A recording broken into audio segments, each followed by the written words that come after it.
बच्चों, कैसे हैं आप सभी। उम्मीद करती हूँ कि आप सब बहुत अच्छे हैं और आप बहुत अच्छे से अपनी पढ़ाई भी कर रहे हैं।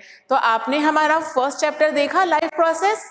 एग्जैक्टली आपने देखा भी है और आपने बहुत अच्छे से उसको करा भी है, इंपॉर्टेंट क्वेश्चंस को, और साइड बाय साइड क्वेश्चंस को आपने सॉल्व भी किया है।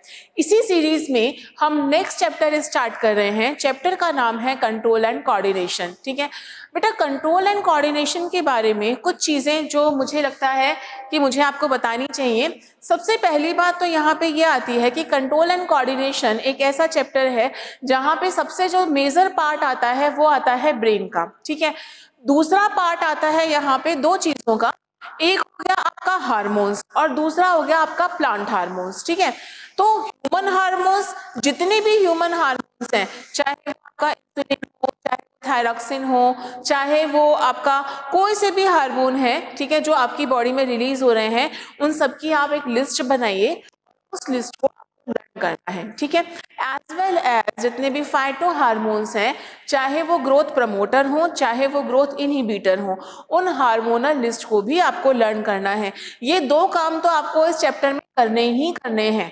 क्लियर? तो चलिए स्टार्ट करते हैं और फर्स्ट क्वेश्चन स्टार्ट करते हैं।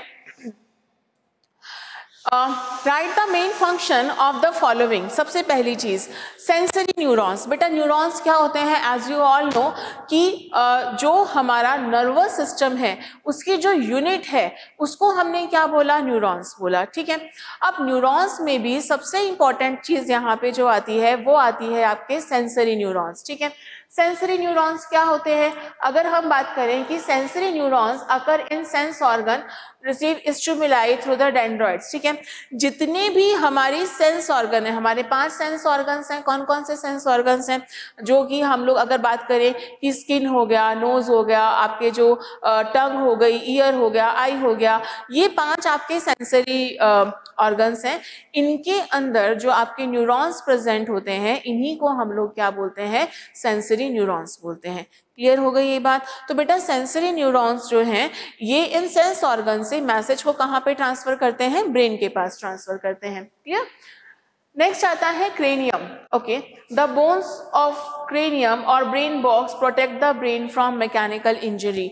ठीक है बच्चों, अपना जो ये ब्रेन होता है ना, ये ब्रेन बहुत इंपॉर्टेंट है। क्यों है ये इंपॉर्टेंट? क्योंकि अगर किसी का ब्रेन काम नहीं कर रहा तो नेचुरल सी बात है कि उसकी बॉडी के और चीजें भी काम करना बंद कर देंगी, बॉडी के और जितने भी ऑर्गन्स हैं वो भी क्या करेंगे? काम करना बंद कर देंगे। तो यहाँ पे इनकी ना प्रोटेक्शन बहुत ज्यादा जरूरी है। तो इसकी प्रोटेक्शन के लिए यहाँ पे एक बॉक्स होता है और उस बॉक्स को हम लोग क्या बोल रहे हैं? ब्रेन बॉक्स बोल रहे हैं। ठीक है, और वो ब्रेन बॉक्स कौन से बोन से बना होता है? क्रेनियम। ठीक है, उसे हम क्रेनियल कैविटी भी बोलते हैं या फिर हम इसको क्रेनियम बॉक्स भी बोलते हैं। मोर सो ओवर, जो आपको ध्यान रखना है, यहाँ पे कुछ बोन्स होती हैं और वो आपस में फ्यूज हो जाती हैं, और फ्यूज होने की वजह से वो एक बॉक्स लाइक स्ट्रक्चर्स बना रही हैं जिसको हम क्रेनियम बोल रहे हैं या फिर ब्रेन कैविटी बोल रहे हैं। क्लियर है ये बात? चलिए नेक्स्ट आता है वर्टिबल कॉलम। ठीक है, इसका फंक्शन क्या है एग्जैक्टली? वर्टिबल कॉलम, ठीक है, जो हमारा बैकबोन है, बैकबोन ही क्या है? ये एक वर्टिबल कॉलम है और इस बैकबोन के अंदर हमारी स्पाइनल कॉर्ड रहती है। ठीक है, spinal cord one of the most important part है हमारे जो बॉडी, जो भी हम वॉक कर रहे हैं या फिर जो हमारे रिफ्लेक्स एक्शंस हो रहे हैं, उनके लिए जो मोस्ट इंपॉर्टेंट चीज है वो क्या है? स्पाइनल कॉर्ड है। तो स्पाइनल कॉर्ड की भी तो प्रोटेक्शन जरूरी है। भाई ब्रेन को तो तुमने प्रोटेक्ट कर लिया, किससे किया? ब्रेन को आपने प्रोटेक्ट कर लिया, आपने क्रेनियम से, अभी तो बताया आपको। तो एज वेल एज जो आपकी स्पाइनल कॉर्ड है, स्पाइनल कॉर्ड को प्रोटेक्ट करने के लिए यहाँ पे क्या होता है? वर्टिबल कॉलम होता है। क्लियर? नेक्स्ट आता है आपका मोटर न्यूरॉन्स। ठीक है, मोटर न्यूरॉन्स क्या होते हैं? मोटर न्यूरॉन्स जितने भी मसल्स के साथ में जो जुड़े हुए होते हैं। ठीक है भाई, देखो सेंसरी न्यूरॉन ने क्या किया? मैसेज लेके गए। कहाँ मैसेज लेके गए? ब्रेन के पास। अब ब्रेन ने कहा कि भाई हाथ को मूवमेंट करानी है, तो हाथ को मूवमेंट कौन कराएगा? नेचुरल सी बात है, हाथ को मूवमेंट कराएंगी मसल्स। तो मसल्स के पास में भी तो एक मैसेज आएगा ना, वो कौन लेके आएगा? Motor neurons. क्लियर है ये बात? तो जो मोटर के साथ में जुड़े हुए हैं, यानी कि the dendrites these neurons synapsis with the interneurons central nervous system they transmit impulses toward the effector, यानी कि मसल्स और ग्लैंड्स। ठीक है बच्चों, ग्लैंड्स क्या होती हैं या मसल्स, देखो मसल्स का काम तो क्या हो गया कि मेरे को अपना हाथ यू मूव करना है या फिर यू मूव करना है, तो ये वाली मूवमेंट कौन करा रहा है, मसल्स करा रही हैं। तो यानी कि मसल्स के पास में कौन से न्यूरॉन्स होंगे, मोटर न्यूरॉन्स होंगे। अगर हम ग्लैंड्स की बात करते हैं, यानी कि जो हमारी एंडोक्राइन ग्लैंड्स की बात करें हम वहां पे, तो बेटा वहां पे भी ये पर्टिकुलरली न्यूरॉन्स होते हैं, और इनसे जब मैसेज जाता है ना, तो इन्हीं मैसेज से क्या होता है, सिक्रीशन होता है हार्मोन्स का। क्लियर हो गई ये बात? तो होपफुली आपको ये फर्स्ट क्वेश्चन समझ में आया होगा। अब हम मूव करते हैं नेक्स्ट क्वेश्चन की तरफ। Okay, mention 3 major regions of brain, right the function of each. ठीक है बच्चों, देखो नॉर्मली अगर हम ब्रेन के बारे में बात करें तो उसके ना 3 पार्ट होते हैं, फोर ब्रेन, मिड ब्रेन और हिंड ब्रेन। ठीक है, अगर हम फोर ब्रेन के बारे में बात करें तो यहाँ पे जरा ध्यान से देखना, सबसे पहला आता है यहाँ पे सेरिब्रम, ऑल्फैक्टरी लोब, डायएन्सेफेलॉन। ठीक है, और इनका काम क्या होता है, थिंकिंग, कंट्रोलिंग बहुत सारी एक्टिविटीज को, आपका टच, आपका taste, smell, hearing, speech, sight, सबसे बड़ा वाला पार्ट जो होता है आपका फोर ब्रेन का, दैट इज कॉल्ड सेरिब्रम। ठीक है, सेरिब्रम। अब जरा एक बार ध्यान से पहले हम डायग्राम देख लेते हैं। सी, सबसे पहली चीज जो यहाँ पे सबसे बड़ा पार्ट जो है ये कौन सा है, आपका सेरिब्रम है। ठीक है, सेरिब्रम है, साथ में ऑल्फैक्टरी लोब है, थैलेमस है, और क्या है यहाँ पे, हाइपोथैलेमस है। क्या बना रहा है ये फोर ब्रेन बना रहा है। बच्चों एक बात और, सेरिब्रम जो है, सेरिब्रम का काम क्या होता है, सेरिब्रम के भी अगर हम लोग बात करें, अगर हम सेरिब्रम की बात करें तो इसके भी 4 लोब्स होते हैं। ठीक है, कौन कौन से, parietal, frontal, temporal and occipital. Clear? Okay, parietal control करता है टेस्ट, टच एंड मूवमेंट को। याद रखना इसके सारे के सारे कैरेक्टर्स। फ्रंटल, ठीक है, अगर हम फ्रंटल के बारे में बात करेंगे तो फ्रंटल में जो भी हम प्लान कर रहे हैं, ऑर्गेनाइजेशन कर रहे हैं, सेल्फ कंट्रोल कर रहे हैं, वो कौन करेगा, आपका फ्रंटल लोब करेगा। टेम्पोरल, ठीक है, जैसे भी टेम्पोरल मतलब जैसे जो भी आपको सुनाई दे रहा है, जो भी आप सुन रहे हैं, उसको ब्रेन में सेव करने का काम, उसको एक्सेस करने का काम कौन कर रहा है, आपका टेम्पोरल, यानी कि आपके ये हियरिंग से एसोसिएटेड है, सुनने से एसोसिएटेड है। एंड ऑक्यूपिटल का काम क्या होता है, ये सेंसिंग, ठीक है, और विजुअल सिग्नल, जो भी आपको दिखाई दे रहा है, जो भी चीज आप लोग देख रहे हैं, उसको सोचने, उसको समझना, कि जैसे ठीक है आप लोग ये वीडियो देख रहे हैं, ठीक है, अब इस वीडियो के अंदर मैं आपको इंपॉर्टेंट क्वेश्चंस करा रही हूँ, तो उन क्वेश्चंस को सोचना समझना, तो आपका ब्रेन कौन सा काम कर रहा है, आपका ये ऑक्यूपिटल लोब काम कर रहा है। क्लियर? अच्छा, दूसरी इंपॉर्टेंट चीज पैराइटल में आपको बता चुकी हूँ, टच, टेस्ट, स्मेल, ठीक है, इनको जो मूवमेंट होती है हमारी, इसको कंट्रोल करता है। तो ये तो हुआ कौन सा पार्ट, आपका सेरिब्रम वाला पार्ट। क्लियर? सेरिब्रम के अलावा अगर हम लोग ऑल्फैक्टरी इसको देखें तो या थैलेमस को या हाइपोथैलेमस को, पहले हम ऑल्फैक्टरी के बारे में बात करते हैं। This is the site of smell, जो भी आप स्मेल करते हो बेटा, ऑल्फैक्टरी जो रीजन है ना, वो आप सामने से नहीं देख सकते, क्योंकि हम डायग्राम में उसको सामने शो नहीं करते, that is present back side. ठीक है, तो यहाँ पे हम लोग ये बात करेंगे, हमारी नोज में कुछ रिसेप्टर्स होते हैं जिनको हम ऑल्फैक्टरी रिसेप्टर्स बोलते हैं। क्लियर? और ये मैसेज कहाँ पे ले जाते हैं, आपके ऑल्फैक्टरी जोन में ले जाते हैं, ऑल्फैक्टरी लोब में ले जाते हैं। क्लियर? नेक्स्ट हम बात करते हैं थैलेमस और हाइपोथैलेमस का। बच्चों ये जो होते हैं ना, ये हमारी सारी बायोलॉजिकल एक्टिविटीज को कंट्रोल करते हैं। ठीक है, सोना, जागना, उठना, बैठना, हंसना, रोना, जितने भी आपके इमोशंस हैं, आपको गुस्सा आ रहा है, आपका ये बहुत अच्छा दोस्त है, या आपका बहुत अच्छा फ्रेंड है, तो जो इमोशंस होते हैं उनको कंट्रोल करता है आपका हाइपोथैलेमस। मोर ओवर, हाइपोथैलेमस ही एक वो रीजन है जो कि न्यूरो हार्मोन भी सिक्रीट करता है। ठीक है, कैसे सिक्रीट करेगा मैं आपको आगे बताऊंगी।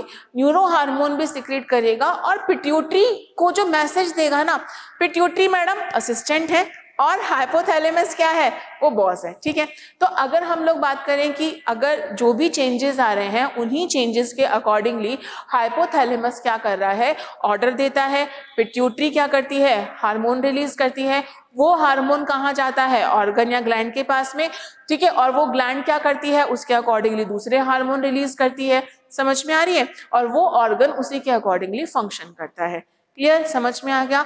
तो एक बात हमेशा याद रखना, डायएनसेफेलॉन या हाइपोथैलेमस जिसकी हम बात कर रहे हैं, it is also considered as a biological clock. क्यों? क्योंकि आपको ना एक फिक्स टाइम पे भूख लगेगी, आपको एक फिक्स टाइम पे मतलब उठना होता है, एक फिक्स टाइम पे आपको सोना होता है। कभी इस चीज को ना आजमा लेना कि आपको एक बजे अगर आप दिन में खाना खा रहे हैं तो आपको 1 बजे ही भूख लगेगी, एग्जैक्टली 1 बजे के बाद आपको भूख लगना बंद हो जाएगी। क्यों? क्योंकि आपका वो खाने का टाइम निकल चुका है। तो इस बात से शायद आप कोरिलेट कर रहे हो। और आप जितने बजे भी सोते हैं, ठीक है, आप जितने बजे भी सोते हैं और अगर वो टाइम निकल जाता है तो आपको नींद नहीं आती है, कभी भी आप इस चीज को नोटिस कर लेना, ठीक है। Yes exactly, this is the biological clock, ठीक है।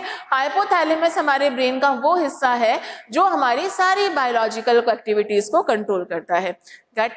Get it? ओके, चलिए अब हम आगे बात करते हैं। नेक्स्ट आता है आपका मिड ब्रेन। ये रिफ्लेक्स मूवमेंट को, जो जैसे किसी ने मुझे आवाज दी, मैंने पलट के देखा तो ये हेड नेक मूवमेंट, ठीक है, इसकी जो मूवमेंट को कंट्रोल कर रहा है वो कौन कर रहा है, मिड ब्रेन कर रहा है, और ऑडिटरी स्टिमुलाई को कर रहा है, ठीक है। दूसरी इंपॉर्टेंट चीज आती है आपका हिंड ब्रेन।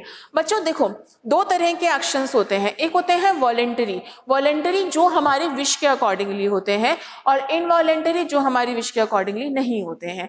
तो जो वॉलेंटरी एक्शंस होते हैं उनको कंट्रोल करता है आपका फोर ब्रेन, और जो आपके इनवॉलेंटरी एक्शंस होते हैं, रेस्पिरेशन अपने आप होगा, लंग्स की मूवमेंट अपने आप होगी, ये सारी चीजें अपने आप हो रही हैं। तो यहाँ पे आप तो कुछ नहीं कर रहे हैं ना, तो बेटा यहाँ पे बहुत सिंपल सी बात है कि ये वाला ये रेगुलेट कर रहा है रेस्पिरेशन, पोस्चर, बैलेंस, ठीक है, स्नीजिंग, कफिंग, वॉमिटिंग, ये सारी एक्टिविटीज को कंट्रोल करता है आपका हिंड ब्रेन।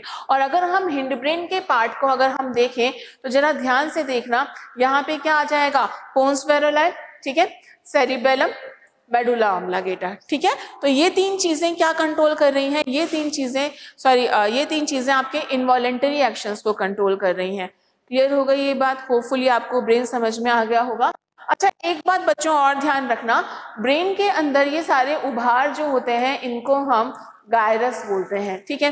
ब्रेन एक ऐसा रीजन है हमारी बॉडी का जिसको अगर 5 मिनट तक अगर ऑक्सीजन ना मिले तो ये काम करना बंद कर देगा। इसको प्योर फॉर्म ऑफ क्या चाहिए होती है, ग्लूकोज चाहिए होता है, ठीक है। और सबसे इंपॉर्टेंट चीज, ब्रेन में जो न्यूरॉन्स होते हैं, अगर बाई चांस किसी भी रीजन की वजह से, आई रिपीट, किसी भी रीजन की वजह से अगर न्यूरॉन डैमेज हो जाते हैं, ना तो वो रिवाइव होंगे ना ही वो रिकवर होंगे। ये कुछ बातें न्यूरॉन्स की अपने दिमाग में बिठा के चलना। चलिए मूव करते हैं नेक्स्ट क्वेश्चन की ओर। Next, okay, what are the plant hormones, ठीक है, क्या होते हैं प्लांट हार्मोन्स, क्या होते हैं, और growth of stem, promotion, cell division. बेटा इस तरह के क्वेश्चंस ना तुमको बहुत मिलेंगे, एग्जैक्टली बहुत मिलेंगे यहाँ पे ये वाले क्वेश्चंस। क्यों मिलेंगे ये क्वेश्चंस? मैं अभी भी आपको ये चीज समझा रही हूँ, जितने भी फाइटो हार्मोन्स हैं, चाहे वो ग्रोथ प्रमोटिंग हो चाहे वो ग्रोथ इनहिबिटिंग हो, ठीक है, जैसे ऑक्सीन, साइटोकाइनिन, जिब्रेलिन, ये ग्रोथ प्रमोटिंग हार्मोन है, ठीक है। एस्बेसिक एसिड, ठीक है, ये कैसा है, ग्रोथ स्टॉप, मतलब क्या हुआ कि ये ग्रोथ को इनहिबिट कर रहा है, ठीक है। इथाइलिन दोनों में आता है, कई बार ये ग्रोथ को प्रमोट भी करती है और उसको ग्रोथ को स्टॉप भी करती है। क्लियर हो गई ये बात? तो अब हम इस क्वेश्चंस को पढ़ते हैं और इसका आंसर देते हैं। सबसे पहली बात आती है कि plant hormones are known as a chemical substance, ठीक है। नेचुरली कहाँ बन रहे हैं, प्लांट्स के अंदर बन रहे हैं। ट्रांसलोकेशन, यानी कि वो अपनी एक जगह से कहाँ जा रहे हैं, दूसरी जगह जा रहे हैं। एक जगह से यानी कि एक मूवमेंट, एक जगह से उनकी मूवमेंट दूसरी जगह हो रही है, और इसी चीज को हम लोग क्या बोलते हैं, ट्रांसलोकेशन बोलते हैं, ठीक है। और ये बहुत छोटी कंसंट्रेशन में बनते हैं, ठीक है। इनकी कंसंट्रेशन कोई बहुत हाई नहीं होती है, वेरी लो कंसंट्रेशन, बहुत लो कंसंट्रेशन में बनते हैं और ग्रोथ को प्रमोट करते हैं और ग्रोथ को इनहिबिट करते हैं अकॉर्डिंग टू एनवायरमेंटल स्टिमुलाई। अब बच्चों स्टिमुलाई क्या होता है? मुझे ठंड लग रही है, मुझे गर्मी लग रही है, मुझे नींद आ रही है, मुझे खाना खाना है, ये सब चीजें क्या होती हैं बेटा? ये स्टिमुलस होता है। मतलब क्या हुआ, सराउंडिंग में जो चेंजेस हो रहे हैं तो उनको हम क्या बोलते हैं? स्टिमुलस बोलते हैं। एक की बात करें तो स्टिमुलाई बोलेंगे। क्लियर? चलिए, तो यहाँ पे प्लांट हार्मोन जिसको हम फाइटो हार्मोन्स बोल रहे हैं, ये phyto hormones are the chemically substance और ये नेचुरली प्रोड्यूस होते हैं प्लांट के अंदर। क्लियर? दूसरी इंपॉर्टेंट चीज, इनको हम प्लांट ग्रोथ सब्सटेंस या प्लांट ग्रोथ रेगुलेटर, जिनको हम PGR भी बोलते हैं, प्लांट ग्रोथ रेगुलेटर्स, ठीक है। अच्छा, अब ये बात ध्यान रखना, ऐसे आपसे पूछ लिया जाएगा कि ग्रोथ बताओ इस टाइम की कौन करता है, तो आप क्या बताओगे? जिब्रेलिन या जिब्रेलिक एसिड। इसको सेल डिवीजन को प्रमोट कौन कर रहा है? तो आप ध्यान रखना, साइटोकाइनिन। ये क्या प्रमोट कर रहा है? सेल डिवीजन को प्रमोट कर रहा है। क्लियर?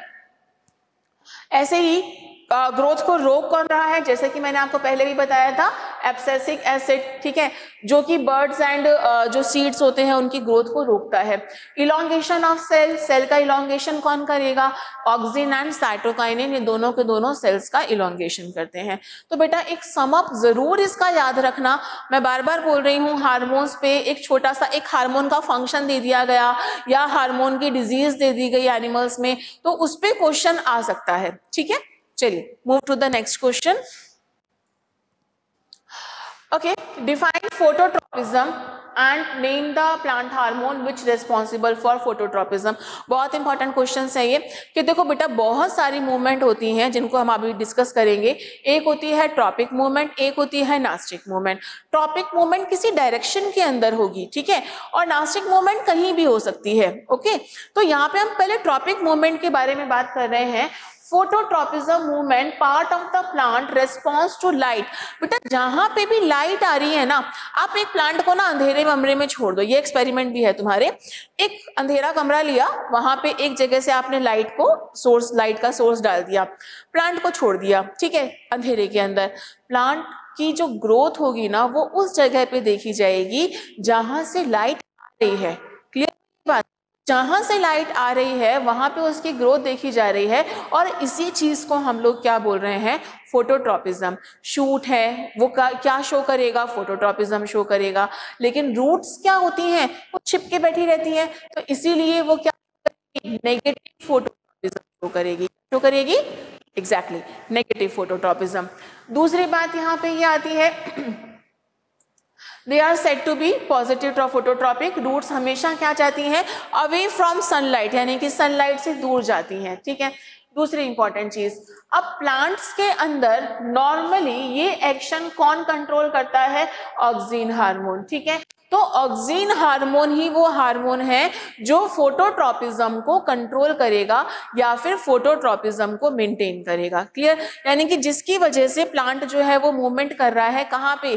जहां पे लाइट आ रही है उसके टूवर्ड्स में वो मूवमेंट कर रहा है। क्लियर? श्योर? आगे चले, तो ये याद रखना, ऑक्सिन वाला। Okay, iodise salt is advisable why? समझना, सबसे इंपॉर्टेंट चीज आयोडीन। आयोडीन एक तरह का, अगर हम बात करें, हैलोजन है, ठीक है। आयोडीनस सॉल्ट जो है वो नेचर के अंदर एज सच प्रेजेंट नहीं होता है, लेकिन ये वाला सॉल्ट जो है, इस सॉल्ट को डाला जाता है आर्टिफिशियली। इट इज एडवाइजेबल, क्यों? क्योंकि यहाँ पे एक हार्मोन है, इस हार्मोन का नाम है क्या? थायरॉक्सिन हार्मोन, ठीक है।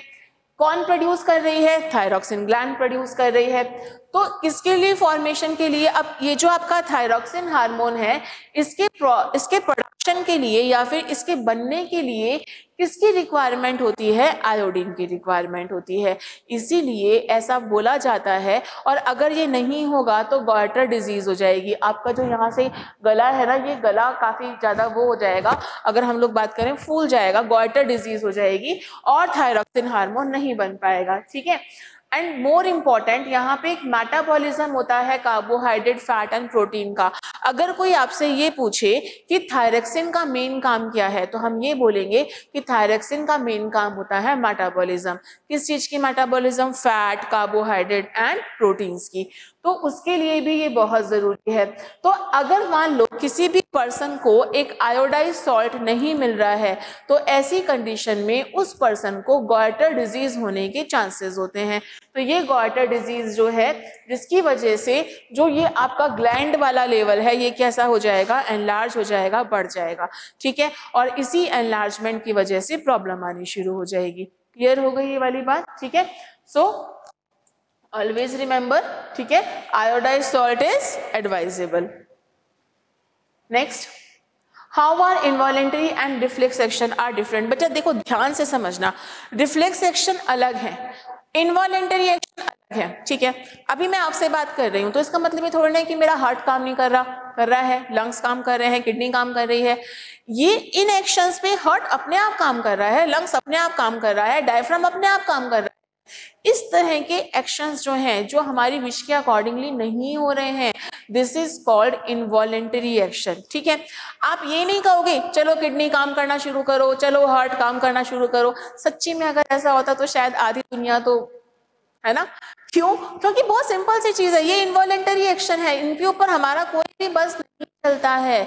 इनवॉलेंटरी एक्शंस हमारी बॉडी जो है वो अपने आप परफॉर्म कर रही है, ठीक है, हम लोग परफॉर्म नहीं करवा रहे हैं। क्लियर? तो ऐसे एक्शंस जो हैं वो इनवॉलेंटरी एक्शन है, ठीक है। किसी ने स्लैप मारा, हमने हाथ ऐसे ले लिया, ठीक है, हमारा हाथ एक गरम एक तवे पे गया, जैसे ही टच किया अपन ने हाथ क्यों ले लिया? ये आप नहीं कर रहे हो, ये अपने आप हो रहा है। And this is the spontaneous immediate life saving action. Exactly, spontaneous immediate life saving actions are known as a reflex action. Always remember, ठीक है। आंखें ऊपर करी, आंखों पे लाइट आई, आईज बंद हो गई, ब्लिंकिंग ऑफ आईज, ठीक है। बहुत ज्यादा एसिड बन रहा है पेट में, वॉमिट आ गई है, ठीक है, this is also type of a reflex action, ठीक है, ये इनवॉलेंटरी एक्शन है, ठीक है। ओके, यहाँ पे हम लोग एक बात ध्यान रखेंगे कि इनवॉलेंटरी एक्शन हमारी विश के अकॉर्डिंगली नहीं हो रहे हैं, ठीक है, बट वॉलेंटरी जो रिफ्लेक्स एक्शंस होते हैं उनका हमें पता होता है कि ये हमने कर लिया, ये अचानक हो गया, ठीक है। ये इस तरह का जो एक्शन है कि हम किसी चीज से बच रहे हैं, दिस इज एक्शन। क्लियर है ये बात, ठीक है। आप गाड़ी ले जा रहे हो, अचानक से कोई सामने से आया, आपने गाड़ी टर्न कर ली, ये क्या है? रिफ्लेक्स एक्शन है। तो always remember, involuntary action does not require thinking, it is a set of a muscular movement. जैसे heart, that is a muscular part of our body, जो अपने आप में क्या कर रहा है? मस्कुलर एक्टिविटीज कर रहा है और रिलैक्सेशन एंड कंट्रैक्शन कर रहा है, मस्कुलर मूवमेंट कर रहा है। और इसे कौन कंट्रोल कर रहा है? ब्रेन। और ब्रेन का भी कौन सा पार्ट? हिंड ब्रेन कर रहा है। Clear? These type of action are concerned with the functional, the internal body part, heartbeat, breathing, etc. और रिफ्लेक्स एक्शन वो होते हैं जो हमारा अनकॉन्शियसली हम लोग कर देते हैं, ठीक है। और ये हम प्रैक्टिस से भी सीखते हैं, कुछ तो बाय बर्थ होते हैं। खाना आ गया, बहुत टेस्टी खाना है, बहुत ही टेस्टी, मुंह में से सलाइवा जनरेट होनी शुरू हो गई, ठीक है। ये एक्शन पे हमारा ये अनकॉन्शियसली हो रहा है, बस ये चल रहा है ये, ठीक है। दैट इज कॉल्ड अनकॉन्शियसनेस में, यानी कि ऐसा नहीं कि तुम बेहोश पड़े हो, तुम्हें पता है लेकिन फिर भी हो गया बस वो, ठीक है। This is called reflex action. Clear? तो यहाँ पे ये ऑटोमेटिक रिस्पॉन्स है इफेक्टर्स के थ्रू। मॉनिटर कौन करेगा? यहाँ पे स्पाइनल कॉर्ड मॉनिटर कर रही है, ठीक है। जैसे बहुत तेज ब्राइट लाइट आंखों पे पड़ी, आईज क्या हो गई? क्लोज हो गई। और ये किससे कनेक्टेड होता है? इमरजेंसी सिचुएशन से। अगर कोई सिचुएशन है जहाँ पे कोई इमरजेंसी है, ठीक है, आपकी लाइफ सेविंग है, जैसे सपोज करो एक छोटा सा खरगोश है, नन्हा सा, ठीक है, प्यारा सा, आप उसकी तरफ बढ़े, वो अचानक से उसके कान ऐसे खड़े होंगे और वो भाग जाएगा वहां से। तो दैट मीन्स उसका वो क्या है? रिफ्लेक्स एक्शन है, ठीक है। तुम्हें टीचर या घर में मम्मी की ना डांट पड़ रही है, मम्मी ने ऐसे चट मारा, तुम्हारा हाथ सीधे यूं हो गया, this is called reflex action. यहाँ पे तुम खुद से नहीं कर रहे हो, वो हो गया बस, ठीक है। तो ये इमरजेंसी एक्शंस होते हैं, रिफ्लेक्स एक्शन। एग्जैक्टली बच्चों, रिफ्लेक्स एक्शन और रिफ्लेक्स आर्क इनको ना अच्छे से रट के जाना, घोट के जाना, ये बिल्कुल आएंगे ही आएंगे, ये मान के चलो, चाहे कैसे भी आए लेकिन ये आएंगे जरूर। मैं अभी इस वीडियो में आपसे बोल रही हूँ कि reflex action and reflex arc both RBSC and CBSE students, ठीक है, ये बहुत इजी है लेकिन आपको पढ़ना बहुत अच्छे से है रिफ्लेक्स एक्शंस क्या होते हैं। क्लियर? चलिए next. Okay, what is neuromuscular junction? बच्चों देखो ध्यान से सुनना, दिस इज द पॉइंट जहां पे मसल्स और न्यूरॉन्स दोनों आपस में कनेक्टेड हैं। तुमको मैंने अभी वीडियो के स्टार्टिंग में एक चीज बोली थी कि भाई ऐसा होता है कि एक मस्कुलर पार्ट है, आपकी मसल्स हैं, साथ में क्या है वहां पे नर्व्स हैं, नर्व्स और मसल्स जो हैं वो आपस में कनेक्टेड हैं। तो जब वो आपस में कनेक्टेड है तो वो जो भी एक जंक्शन, उसका भी तो कुछ नाम होगा ना, and that name is known as a neuromuscular junction. इनको हम क्या बोलेंगे? Neuromuscular junction. ठीक है, जैसे हम इस डायग्राम के अंदर देखें, ये मसल्स है, ठीक है, और this is the neuromuscular junction, और ये पर्टिकुलरली मोटर न्यूरॉन्स हैं, ठीक है। तो ये आपस में साथ में जुड़े हुए हैं and this is called neuromuscular junction, जहां पे ये साथ में एसोसिएटेड है और जुड़े हुए हैं। अब यहाँ पे क्या होता है कि motor neuron nerve impulses carry कर रहे हैं, कहाँ से? सेंट्रल नर्वस सिस्टम से। इन्होंने नर्व इम्पल्सेस को कैरी किया, ठीक है, और यहाँ पे क्या हुआ कि न्यूरोट्रांसमीटर्स बने, न्यूरोट्रांसमीटर्स इसको आगे कैरी फॉरवर्ड कर रहे हैं मसल्स के पास में। तो ये जो जंक्शन है इसके बीच का जो ये पॉइंट है, this is called neuromuscular junction. देखो हुआ क्या, समझना इस बात को कि मुझे हाथ की मूवमेंट करानी है, मैंने सोचा और ये हो गया, ठीक है, नहीं ऐसा नहीं हुआ ना, क्योंकि मैंने सोचा, दिमाग में ऑर्डर जनरेट हुआ, न्यूरोट्रांसमीटर जनरेट हुआ। न्यूरोट्रांसमीटर जो है ये आपके मोटर सेल्स के थ्रू, मोटर न्यूरॉन्स के थ्रू आपके यहाँ पे मसल्स के पास में आया, दिस इज न्यूरोमस्कुलर जंक्शन। उसने मैसेज दिया मसल्स को और मसल्स ने वर्क करना शुरू किया, that is a junction between muscles and neurons. Clear हो गई ये बात? गुड, अच्छी बात है, चलिए आगे चलते हैं। Okay, largest part of the brain, हाँ ये क्वेश्चन पूछा जाता है। ऑलवेज रिमेंबर, मैंने आपको स्टार्टिंग में ही कहा था कि cerebrum is the largest part of the brain. Brain का सबसे बड़ा हिस्सा जो है वो कौन सा होता है? सेरिब्रम। एग्जैक्टली, सेरिब्रम सबसे बड़ा हिस्सा है ये ब्रेन का, जो हमारी वॉलेंटरी एक्टिविटीज को कंट्रोल करता है। मोरसोएवर ये consciousness, muscular activity, touch, smell, temperature, हम लोगों का एक कांस्टेंट टेम्परेचर मेंटेन रहता है। हमें एक स्मेल आती है, हम एनालाइज कर सकते हैं कि ये बैड स्मेल है, गुड स्मेल है। टेस्ट हमें पता होता है कि अच्छा हाँ ये तो काजू कतली का टेस्ट है, ये उसका टेस्ट है, ये इसका टेस्ट है। तो ये कैसे पता चल रहा है आपको?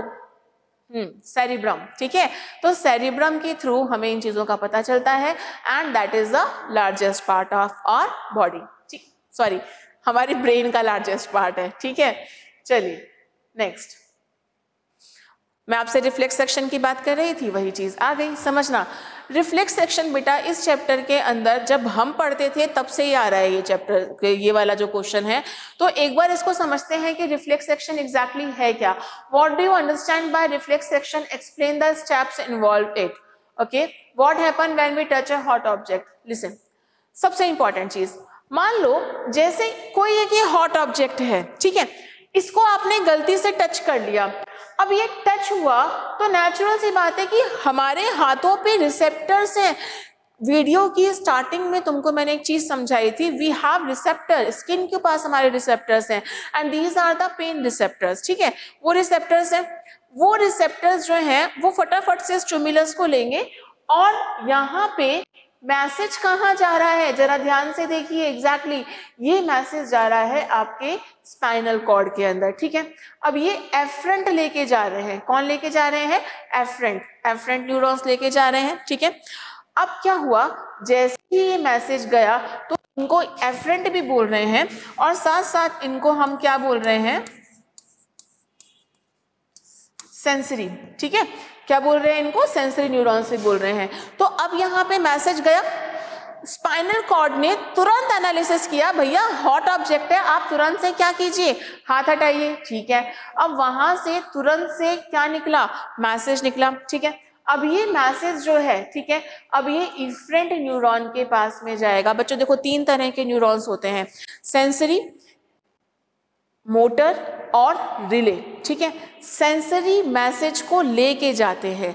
रिले एक तरह का एक कम्युनिकेशन लिंक है, किसके बीच में, ब्रेन के बीच में और मोटर के बीच में, ठीक है। ब्रेन ने या फिर आपके जो आपकी स्पाइनल कॉर्ड है, स्पाइनल कॉर्ड ने मैसेज किसको दे दिया, रिले न्यूरॉन्स को, और रिले न्यूरॉन्स ने बोल दिया किसको, मोटर न्यूरॉन्स को। क्या बोला, भैया अब आपको ये काम करना है। जैसे कि एक हॉट ऑब्जेक्ट है, टच हुआ, मैसेज सीधा गया, कहाँ गया, ब्रेन के पास या स्पाइनल कॉर्ड के पास। स्पाइनल कॉर्ड के पास गया, स्पाइनल कॉर्ड ने कहा तुरंत हाथ हटाओ।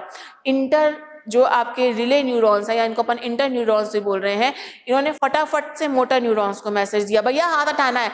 मोटर न्यूरॉन्स फटाफट से गए मैसेज लेके, हाथ है, हाथ में मसल्स है, मसल्स के साथ में अभी न्यूरोमस्कुलर जंक्शन बताया था, फटाक से हाथ अपना हट गया। This is called reflex action. इसी चीज को हम क्या बोल रहे हैं, रिफ्लेक्स एक्शन। और जो पाथवे चल रहा है, ठीक है, जो एक कंप्लीट पाथवे चल रहा है, उस पूरे पाथवे को हम रिफ्लेक्स आर्क बोलते हैं। क्या बोलेंगे इसको, रिफ्लेक्स आर्क। क्लियर हो गई ये चीज, समझ में आ गया रिफ्लेक्स एक्शन क्या होता है। एक बार फिर से जरा ध्यान से देखते हैं। सबसे पहले यहाँ पे एक रिसेप्टर, ठीक है, रिसेप्टर ने मैसेज को रिसीव किया कि हाँ एक हॉट ऑब्जेक्ट है। मैसेज कहाँ गया, ब्रेन के पास, कौन लेके गए, सेंसरी, ठीक है। अब इन्होंने, ब्रेन ने, जो आपकी स्पाइनल कॉर्ड है उसने क्या किया, एनालिसिस किया। एनालिसिस किया, उसके बाद क्या हुआ, यहाँ पे जो आपके इंटर न्यूरॉन्स हैं उन्होंने मैसेज किसको दिया, एफरेंट न्यूरॉन्स को। फटाक से ये मैसेज कहाँ गया, इफरेंट न्यूरॉन यानी कि आपके मसल न्यूरॉन्स के पास गया, यानी कि आपके मोटर न्यूरॉन्स। एफरेंट मतलब मोटर, ठीक है, और मोटर न्यूरॉन्स के पास गया, और मोटर न्यूरॉन्स ने तुरंत वहां से क्या किया, आपका हाथ वहां से हटवा दिया। समझ में आ गई ये वाली बात। तो ये पूरा एक्शन जो है, इसी को हम लोग क्या बोल रहे हैं, रिफ्लेक्स एक्शन, ठीक है। अगर इसकी डेफिनेशन देंगे तो automatic unconscious involuntary response which means muscles and gland stimulus which monitored by spinal cord. सबसे इंपॉर्टेंट चीज कि रिफ्लेक्स एक्शन किससे मॉनिटर हो रहा है, स्पाइनल कॉर्ड से हो रहा है, ठीक है। और इसकी वजह से एक्टिवेशन हो रहा है sensory organs, carry, sensory organ के अंदर जो सेंसरी न्यूरॉन्स हैं वो मैसेज कैरी कर रहे हैं स्पाइनल कॉर्ड पे। स्पाइनल कॉर्ड एक मैसेज जनरेट कर रहा है जो गया रिले के पास, और रिले ने किसको दिया, मोटर को, और मोटर ने क्या किया, मसल्स को मैसेज दिया, मसल्स ने वहां से हाथ हटा लिया। This is called reflex action. Clear हो गया, रिफ्लेक्स एक्शन समझ में आया। Okay nice. नेक्स्ट, ओके, अब न्यूरॉन्स क्या होते हैं, इसके कंपोनेंट्स क्या होते हैं, ठीक है, समझना। अगर हम देखो, ये आपकी सुविधा के लिए मैंने यहाँ पे आंसर्स लिखा हुआ है, आप चाहे तो स्क्रीनशॉट ले सकते हैं, ठीक है। लेकिन अगर हम न्यूरॉन के कंपोनेंट्स को देखें तो बच्चों जरा ध्यान से देखना एक बार।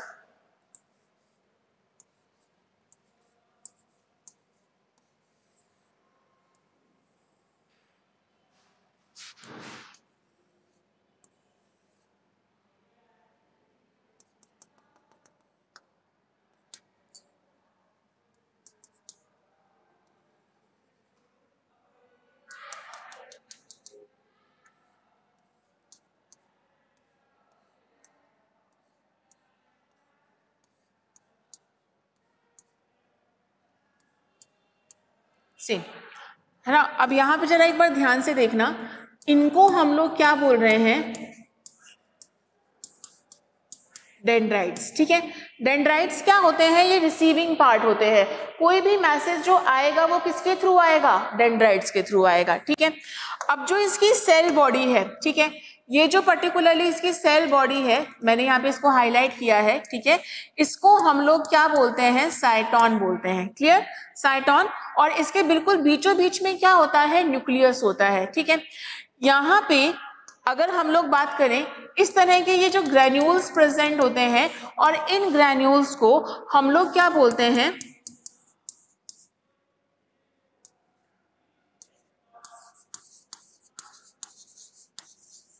नीजल्स ग्रैन्यूल्स बोलते हैं, ठीक है। और नीजल्स ग्रैन्यूल्स क्या हैं, ये मॉडिफाइड एंडोप्लाज्मिक रेटिकुलम है। गेट माय पॉइंट, नीजल्स ग्रैन्यूल्स क्या है, मॉडिफाइड एंडोप्लाज्मिक। क्लियर है ये चीज, ठीक है। अब जो ये लॉन्ग सा पार्ट है, जो ये बिल्कुल लॉन्ग सा पार्ट है, ये वाला, इसको हम लोग क्या बोलते हैं, एक्सॉन, ठीक है। यहां से मैसेज आगे कैरी फॉरवर्ड हो रहा है और इसको हम लोग क्या बोल रहे हैं, एक्सॉन बोल रहे हैं। ठीक है, इसके ऊपर इस तरह की कवरिंग होती है। ठीक है, और यहाँ पे ये शीट्स होती हैं, बीच बीच में ये शीट्स एब्सेंट होती हैं। ठीक है, जिसको हम लोग क्या बोलते हैं, नोड्स ऑफ रेनवियर। ठीक है, ये मसल्स के यहाँ पे अगर हम लोग बात करें, बीच बीच में यहाँ पे क्या होता है, एक गैप होता है जिनको हम नोड्स ऑफ रेनवियर बोलते हैं। ठीक है, और दिस इज कॉल्ड, अगर हम लोग लास्ट वाले की बात करें तो लास्ट वाले प्रोसेस को या लास्ट वाली चीज को हम लोग क्या बोलते हैं, नर्व एंडिंग बोलते हैं। ठीक है, तो अगर हम डेंड्राइट, अच्छा यहाँ पे जो ये शीट होती है इसको हम लोग बोलते हैं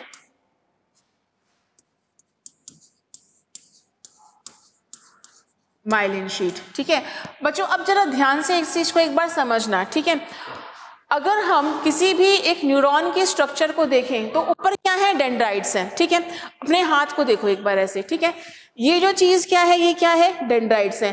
this is the receiving part. ठीक है, बीच वाली स्ट्रक्चर दिस इज कॉल्ड साइटोन। साइटोन है ये सेल बॉडी है। ठीक है, अंदर क्या होगा, यहाँ पे न्यूक्लियस, साथ ही साथ यहाँ पे नीजल ग्रैन्यूल्स होंगे जो एक मॉडिफाइड एंडोप्लाज्मिक रेटिकुलम होते हैं और ये आगे न्यूरोट्रांसमीटर के लिए बनाने में हेल्प करते हैं। ठीक है, फिर जो ये लॉन्ग सी स्ट्रक्चर कॉल्ड एक्सॉन, यहाँ पे शीट होती है इनके ऊपर जिनको हम माइलिनेटेड शीट्स बोलते हैं।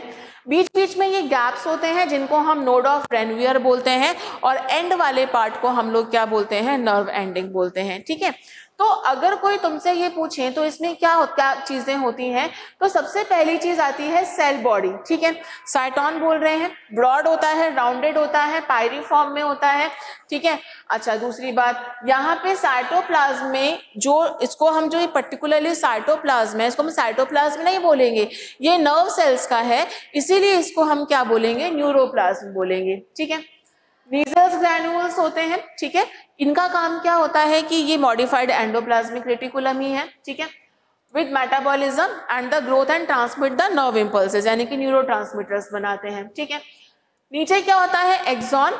डेंड्राइट से जो मैसेज आया बच्चों, डेंड्राइट से मैसेज आया तो वो कहाँ पे गया, एक्सॉन के पास में गया। ठीक है, एक्सॉन क्या करेंगे, एक्सॉन मैसेज को आगे लेके जाएंगे। क्लियर, देखो dendrites are the short and branch. ठीक है, which stretch out the from cell body, और बाद में सेंसेशन इलेक्ट्रिकल इंपल्सेस के थ्रू कहाँ जा रही है, एक्सॉन के पास। एक्सॉन कैसा है, लॉन्ग है, यूनिफॉर्म है, मूवमेंट कर रहा है, और लास्ट में क्या होगा, यहाँ पे knob like structure, and these knob like structure which is called, अगर हम लोग बात करें कि यही वो जगह है जहाँ पे एक मैसेज दूसरे न्यूरॉन को ट्रांसफर हो रहा है, दिस इज कॉल्ड सिनेप्सिस। समझ में आ गई न्यूरॉन्स की बात। तो न्यूरॉन्स आप लोगों ने, अगर हम लोग बात करें, शायद 10th क्लास में भी आपने सेल चैप्टर में आगे, सॉरी टिश्यूज वाले चैप्टर में आपने पढ़ा होगा। तो न्यूरॉन्स की बात ध्यान रखना, डेंड्राइट्स रिसीविंग पार्ट, बीच वाला पार्ट साइटोन, अंदर नीजल्स ग्रैन्यूल्स, नीचे क्या होगा, एक्सॉन, और लास्ट में क्या होगा, नर्व एंडिंग। क्लियर, चलिए next, What happen at the synapses between two neurons? ठीक है, होता ये है कि मान लो अगर दो न्यूरॉन्स हैं, ये एक न्यूरॉन है, ठीक है, इसका ये लास्ट वाला पार्ट है। ठीक है, अब यहाँ पे दूसरे का डेंड्राइट स्टार्ट है, तो एक न्यूरॉन दूसरे न्यूरॉन को क्या कर रहा है, मैसेज दे रहा है। भाई जैसे मुझे यहाँ पे मैंने प्रिक किया तो ये मैसेज मेरे ब्रेन तक पहुंचा, तो एक न्यूरॉन दूसरे न्यूरॉन को देगा, दूसरा तीसरे को, तीसरा चौथे को, एंड सो ऑन। ये प्रोसेस जो है वो चल जाएगा, and this process called synapses. ठीक है, सिनेप्सिस का मतलब ये हुआ कि जो नर्व एंडिंग है, जैसे कि मैंने आपको पहले भी एक बार समझाया था, यहाँ पे थोड़ा सा आगे डायग्राम की वजह से मैं लेके जा रही हूँ आपको एग्जैक्टली। यहाँ देखिए, अब क्या हुआ कि ये नर्व एंडिंग वाला प्रोसेस है। ठीक है, नर्व एंडिंग मैसेज दे रही है आगे मसल्स को, या फिर अगर मसल्स को ना देके वो मैसेज दे रही है आगे न्यूरॉन को, तो एक न्यूरॉन से दूसरा, दूसरे से तीसरा, और तीसरे से चौथा, इस तरह से मैसेज जो है वो आगे ब्रेन तक ट्रांसमिट होगा, और इसी चीज को हम लोग क्या बोलते हैं, इसी चीज को हम लोग बोलते हैं सिनेप्सिस। क्लियर हो गया सिनेप्सिस। बच्चों एक बात यहाँ पे ध्यान रखना कि सिनेप्सिस का प्रोसेस जो होता है ये बहुत ही फास्ट होता है। आपको कहीं अगर लगती है तो तुरंत आपको पता चल जाता है ना। क्यों? क्योंकि यहाँ पे मैसेज जो हो रहा है वो बहुत जल्दी जल्दी जा रहा है, भग के जा रहा है। दिस इज कॉल्ड, अगर हम लोग बात करें कि ये एक केमिकल मैसेज होता है और बाद में किस में कन्वर्ट हो जाता है, इलेक्ट्रिकल सिग्नल के अंदर, ठीक है। Synapses between two neuron, electric signals converted into chemical and easily cross the gap and passes to the chemical message। Electrical signal से चला, केमिकल मैसेज में कन्वर्ट हुआ, फिर इलेक्ट्रिकल सिग्नल, एक न्यूरॉन से दूसरा, दूसरे से तीसरा, ऐसे भग के कहाँ जा रहा है, ब्रेन के पास जा रहा है, और दिस इज कॉल्ड सिनैप्सिस। क्लियर? चलिए ध्यान रखना, हमारे जो बॉडी का पोस्चर है वो मेंटेन करने के लिए हमारी बॉडी का जो पार्ट है वो कौन सा है, सेरिबेलम, जो हमारा पोस्चर मेंटेन करेगा, इसको ध्यान रखना। और ये रेस्पॉन्सिबल है हमारे मोटर फंक्शनिंग के लिए भी, और ये हमारे पोस्चर एंड इक्विलिब्रियम को मेंटेन रखता है। नेक्स्ट, ओके बेटा, दो मूवमेंट मैंने आपको बताई थी। State the two type of movement seen in plant, give one example. बहुत इंपॉर्टेंट है। देखो, दो तरह की मूवमेंट होती हैं, एक होती है नास्टिक मूवमेंट, दूसरी होती है ट्रॉपिक मूवमेंट। ये मूवमेंट ऐसी होती है, ये इंडिपेंडेंट है, ये ग्रोथ है, और सबसे इंपॉर्टेंट चीज है नॉन डायरेक्शनल है, ठीक है। किसी जैसे छुई मुई है, ठीक है, छुई मुई के पेड़ को आपने हाथ लगाया, ठीक है, अब यहाँ पे आपने टच मी नॉट प्लांट को हाथ लगाया, वो ऐसे कॉन्ट्रैक्ट हो जाएगा, क्लियर, और वो किसी भी डायरेक्शन में हो सकता है, तो ऐसी मूवमेंट को हम नास्टिक मूवमेंट बोलते हैं, ठीक है। स्टार्टिंग में मैंने ये कहा था, लाइट आ रही है, प्लांट ग्रो कर रहा है, रूट्स कहाँ ग्रो कर रही हैं, जहाँ पे जमीन में पानी है वहां ग्रो कर रही हैं। तो ऐसी मूवमेंट जब एक पर्टिकुलरली एक मूवमेंट में जा रही है, डायरेक्शनल है, स्लोली है, ठीक है। जैसे जहां लाइट आ रही है वहां ग्रो कर रहा है तो वो फोटोट्रॉपिज्म, जहां पानी है वहां ग्रो कर रहा है रूट तो वो हाइड्रोट्रॉपिज्म। पोलन ट्यूब कहाँ जाती है, पोलन ट्यूब जाती है नीचे तक, जाने की जो आपकी ओव्यूल है वहां तक जाएगी, तो वो कीमोट्रॉपिज्म। ऐसी मूवमेंट जो डायरेक्शनल है, ऐसी मूवमेंट को हम लोग क्या बोलते हैं, ट्रॉपिक मूवमेंट बोलते हैं। बहुत इंपॉर्टेंट क्वेश्चन है, ये आ सकता है, अच्छे से पढ़ के जाना है इसको, है ना। Okay, why pituitary gland is called master gland. मैंने आपको बताया था कि हाइपोथैलेमस एक बॉस है, ठीक है, वो बॉस मैसेज किसको दे रहा है, पिट्यूटरी को दे रहा है। पिट्यूटरी आगे जाके ग्लैंड्स ऑर्गन्स को मैसेज दे रही है। तो पहले मैसेज कहाँ पे आया है, पिट्यूटरी के प्लाज्मा, और पिट्यूटरी ही कंट्रोल करती है सब चीजों को, तो इसीलिए इसको हम क्या बोल रहे हैं, मास्टर ग्लैंड बोल रहे हैं। बेटा ध्यान रखना, ये जस्ट हाइपोथैलेमस के नीचे होती है, सीड साइज की होती है, अप्रोक्सीमेट 13 टाइप ऑफ हार्मोन बनाती है, जिनको एक साथ हम पिट्यूटरी हार्मोन्स बोलते हैं, और इसी की वजह से हमारी बॉडी में एंडोक्राइन ग्लैंड्स जो हैं वो हार्मोन्स को रिलीज करती हैं। That's why we are calling them what, master gland बोलते हैं इसको। क्लियर हो गई ये बात? चलिए नेक्स्ट, एक ही मैकेनिज्म, फीडबैक मैकेनिज्म, ठीक है। फीडबैक मैकेनिज्म हार्मोन्स में होती है, दो तरह की फीडबैक मैकेनिज्म होती है, एक होती है पॉजिटिव, एक होती है नेगेटिव। नॉर्मली हार्मोन की मैकेनिज्म नेगेटिव होती है, सिर्फ एक ही केस में पॉजिटिव होगी, जब भी डिलीवरी होती है, बेबी का बर्थ होता है, तो ऑक्सीटोसिन हार्मोन रिलीज होता है और वो होता ही जाता है, ठीक है। तो अगर हार्मोन रिलीज होता ही जा रहा है तो वो पॉजिटिव फीडबैक कंट्रोल है। नेगेटिव क्या हुआ, समझना, जैसे कोई हार्मोन है, बना, जरूरत के हिसाब से उसको यूज किया, अब जरूरत नहीं है उसकी, तो वही हार्मोन, ब्लड में होता है ना हार्मोन, तो वही हार्मोन ब्रेन तक जाएगा, ब्रेन को लगेगा यार ये काम तो हो चुका है, फिर ये क्यों घूम रहा है, तो ब्रेन उसके सिक्रीशन को स्टॉप करा देगा, क्लियर। और इसी चीज को हम लोग क्या बोलते हैं, फीडबैक मैकेनिज्म बोलते हैं। इस चीज को जरा इस एग्जांपल से अपन समझते हैं। जैसे आप याद करो, मैंने कहा था थायरोक्सिन हार्मोन जो है वो क्या करता है, वो मेटाबॉलिज्म में काम करता है, ठीक है, मेटाबॉलिज्म का क्रिएट करता है कार्बोहाइड्रेट, प्रोटीन एंड फैट्स की, ठीक है। तो अब हाइपोथैलेमस को जब भी थायरोक्सिन हार्मोन रिलीज करना होगा तो वो पहले TRH बनाएगा, मतलब thyroid releasing, thyroxine releasing hormone, ठीक है। किसको बोला इसने, ये बोला किसको, पिट्यूटरी ग्लैंड को, ठीक है। पिट्यूटरी ने क्या बोला, TSH बनाया, ठीक है। थायरक्सिन स्टिमुलेटिंग हार्मोन, TSH कहाँ गया? थायराइड ग्लैंड के पास गया। थायराइड ग्लैंड ने क्या बना दिए? थायराइड हार्मोन्स बना दिए। वो कहाँ गए? टारगेट सेल्स के पास गए। अब ये क्या करेंगे? ये टारगेट सेल अपना काम करना शुरू कर देंगी, ठीक है। अब काम हो गया, अब जरूरत ही नहीं है, किसकी जरूरत नहीं है? ना TSH की, ना थायराइड की, ना TRH की। तो अब क्या हुआ कि ये थायराइड हार्मोन ब्लड के थ्रू कहाँ जा रहा है? हाइपोथैलेमस पे।